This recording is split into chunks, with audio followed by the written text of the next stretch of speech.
My girlfriend yelled in front of her friends that she wasn't obliged to go with me and that she would go to the party with her friends. I said nothing, just nodded silently, and left.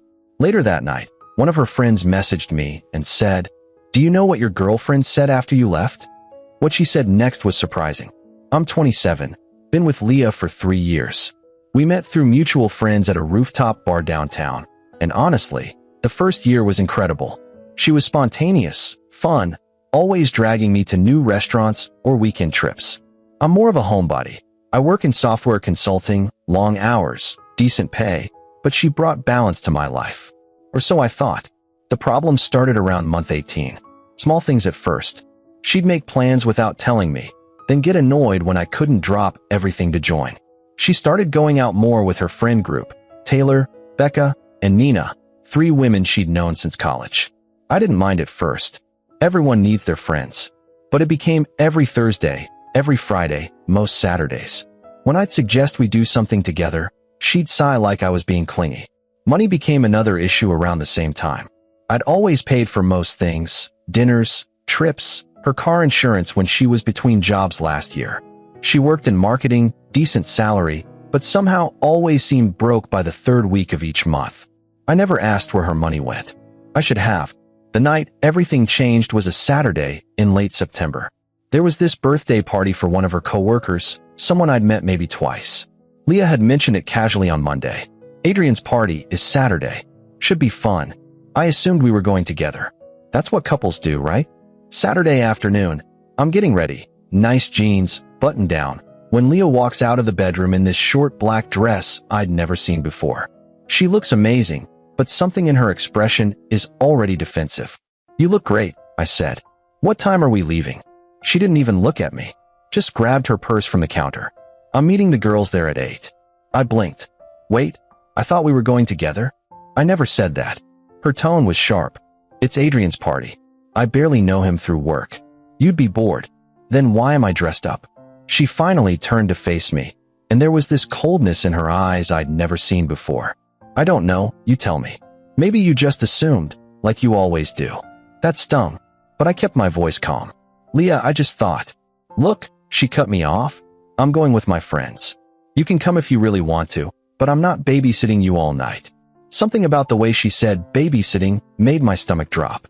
Like I was a burden, an obligation she was tired of carrying. Before I could respond, her phone buzzed. She glanced at it and smiled. Actually smiled, then typed something back quickly. "The girls are waiting downstairs," she said, already heading for the door. "I'll see you later." I followed her to the hallway. "So that's it. You're just leaving." She stopped, hand on the doorknob, and turned back with this exasperated expression. "What do you want from me? A written invitation? I'm going out with my friends. You're not obligated to come, and I'm not obligated to take you everywhere." The way she said it, sharp, dismissive, felt like a slap. But what really broke something in me was realizing we weren't alone.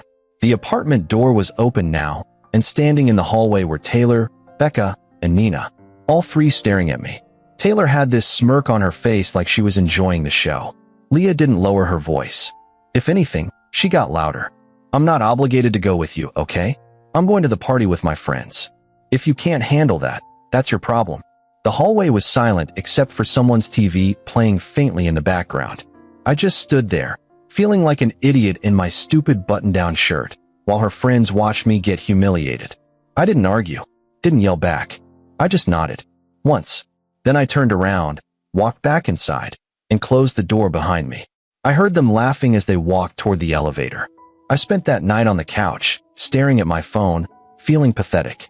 I ordered pizza around 9, but couldn't eat more than 2 slices. My apartment, our apartment, felt suffocating. Every corner reminded me of her. The coffee maker she insisted we needed but never used. The throw pillows she'd bought that I hated but never said anything about. The framed photo of us from our trip to Portland, both smiling like we had everything figured out. Around midnight, I got a text from a number I didn't recognize. "Hey, it's Nina. Can we talk?" Nina was the quietest of Leah's friends. I'd always gotten the sense she didn't quite fit with Taylor and Becca. They were loud, aggressive, the type who treated every night out like a competition. Nina seemed softer, more thoughtful. We'd had a few genuine conversations at group dinners, mostly about books and travel. She was always kind to me. I texted back. About what? Her reply came fast. Do you know what Leah said after you left? My chest tightened. What did she say? Can I call you? I said yes. 30 seconds later, my phone rang. Nina's voice was hesitant, like she was debating whether to say anything at all. Look, I don't know if I should be telling you this, but I think you deserve to know. Just tell me. She exhaled slowly. After you went back inside, we were waiting for the elevator, and Taylor asked Leah if you were really that clingy. Leah laughed and said, he's fine. He just doesn't get it yet. Get what? That she's done. Nina paused. She said she's been done for months, but you're too convenient to break up with. You pay half the rent, you don't complain when she goes out, and you're stable. Her exact words were, why would I dump him when he makes my life easier? I couldn't breathe. She said that. Yeah. And then Becca said something about how you're too nice, and how Leah should just enjoy it while it lasts. Taylor said you probably wouldn't even notice if she started seeing someone else because you're so oblivious. Wait. My voice cracked. Is she seeing someone else? Nina went quiet. That silence told me everything. Nina, is she? I don't know for sure, she said carefully. But there's this guy, Daniel.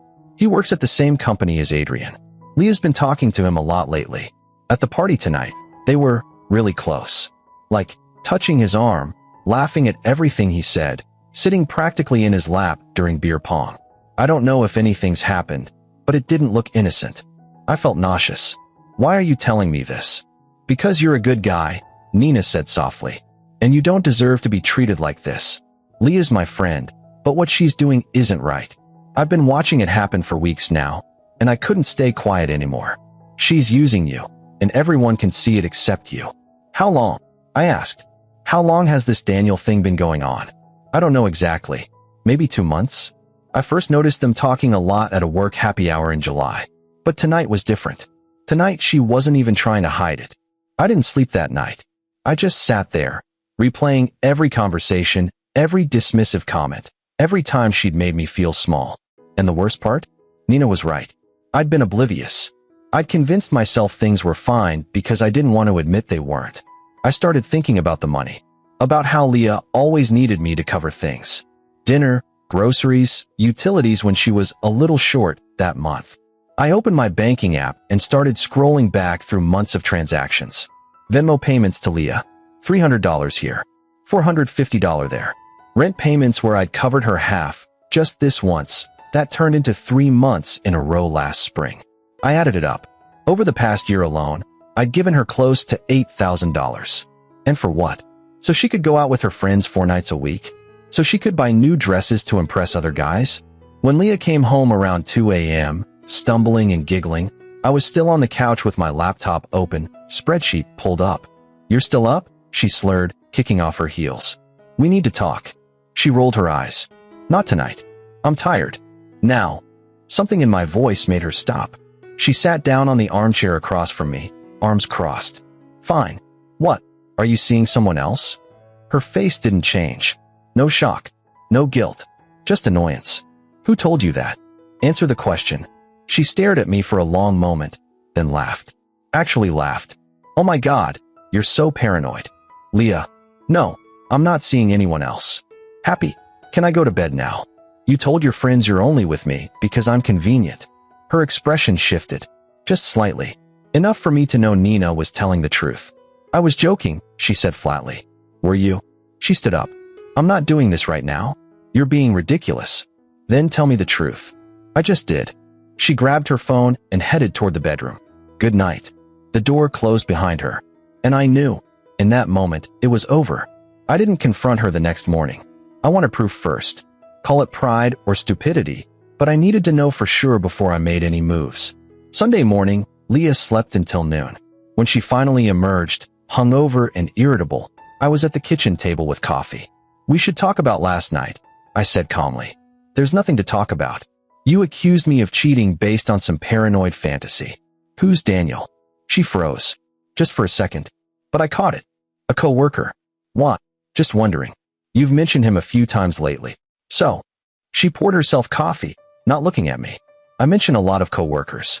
Right. I sipped my coffee. Hey, can I borrow your phone? Mine's dead, and I need to check something for work. Use your laptop. It's upstairs. Your phone's right there. She grabbed it off the counter. It's locked. So unlock it. Why do you need my phone? Why won't you let me use it? We stared at each other. The silence stretched out, heavy and uncomfortable. This is insane, she finally said. I'm not playing this game. She took her coffee and went back to the bedroom. The door locked behind her. That's when I knew Nina was right about everything. I called Nina that afternoon while Leah was still holed up in the bedroom. Thank you for telling me, I said. You were right. About all of it. I'm sorry, Nina said quietly. I really am. What are you going to do? I don't know yet. But I can't keep living like this. For what it's worth, Nina added, I took some photos at the party last night. Of Leah and Daniel. I thought maybe you'd want them. As proof or whatever. Send them. She did. Free photos. Leah sitting on Daniel's lap during beer pong. Leah with her hand on his chest, both of them laughing. Leah and Daniel outside on the balcony, standing close, his hand on her lower back.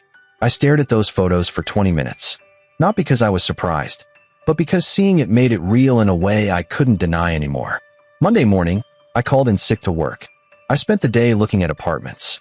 Found a decent one-bedroom about 15 minutes away, available immediately. I put down a deposit. When Leah left for work Tuesday morning, I called a locksmith. Changed the locks on our apartment. Legally, I could do it. The lease was in my name only. She'd moved in with me, never signed anything official. I'd been too trusting to make it formal. Then I packed all her stuff. Clothes, makeup, shoes, those stupid throw pillows. Everything. Loaded it into boxes and stacked them by the door. I texted her at 3 p.m. Your things are packed. You have until 6 p.m. to pick them up. After that, they're going to the curb. She called immediately. I didn't answer. She texted, what the hell is wrong with you? I sent her the photos Nina had given me. She called again. Again, I didn't answer. At 5:30 p.m., she showed up with Taylor and Becca. I'd been watching through the peephole. I opened the door before she could knock. Are you serious right now? Leah's face was red, furious. Completely. You can't just kick me out. The lease is in my name. You don't live here legally. I can, and I am. Taylor stepped forward. You're such an asshole, says the person who encouraged her to use me. I looked at Leah. You've got your stuff? Leave. We need to talk about this, Leah said, her voice shifting to something softer, more manipulative. Baby, come on. Whatever you think happened. I know what happened. I know about Daniel. I know you've been using me for months. I know you think I'm too stupid to notice. Well, I noticed. Becca scoffed. You're acting like a child. Take the boxes and go. Now. Leah's eyes filled with tears. Fake ones. I'd seen her real tears before. These weren't them. Where am I supposed to go? I don't know. Daniel's place? I'm sure he'd love to help out. Her expression hardened. The mask dropped. You're going to regret this. I already regret the last 3 years. Taking my life back won't be one of them. They loaded the boxes into Taylor's car in silence. Leah turned back once, mouth open like she wanted to say something else, but I'd already closed the door. The next few weeks were quiet. I focused on work, on moving into my new place, on rebuilding routines that didn't involve her. Nina checked in regularly. We got coffee once, and she apologized again for not saying something sooner. I should have told you months ago, she said. I just didn't know how. You told me when it mattered. That's enough. She smiled sadly. For what it's worth, Leah's been a mess since you kicked her out. She's staying with Taylor, and apparently they're already fighting. Turns out Leah's also broke and can't afford to pay any rent. Not my problem anymore. No, Nina agreed. It's not. I found out through mutual friends a month later that Leah had started officially dating Daniel. Turns out they'd been seeing each other since early July, nearly 3 months before everything exploded. Maybe longer. Daniel dumped her 6 weeks after that. Apparently, once Leah didn't have me bankrolling her lifestyle, she expected him to pick up the slack. He wasn't interested in being an ATM either. Nina eventually stopped being friends with Leah after finding out the full extent of the lies. Taylor and Becca fell out with Leah too over unpaid rent and borrowed money that never got returned. Funny how that works. Last I heard, Leah moved back in with her parents in Michigan. I don't think about her much anymore. As for me, I'm doing better. Got my own place. Started going to the gym again. Reconnected with friends I'd neglected. Started dating again too. Casually, nothing serious yet. I'm in no rush. Some nights I still think about that hallway, about nodding silently while she humiliated me in front of her friends. And I'm glad I walked away when I did. Some people see kindness as weakness. Leah was one of them. I learned an expensive lesson, but at least I learned it before I wasted any more years. Edit 1. A few people asked if I ever confronted Daniel. I didn't. He wasn't the problem. She was. Besides, Karma handled him just fine. Edit 2. For those wondering, yes, I got my name off the old lease and made sure she couldn't come after me for anything. Also kept records of all the money I'd given her over the years. My lawyer said if she ever tried to claim I owed her anything, I had proof of the opposite. Edit 3. Nina and I are still friends. Just friends. She's seeing someone now, seems happy. Sometimes good people get caught in bad friend groups. I'm glad she got out too.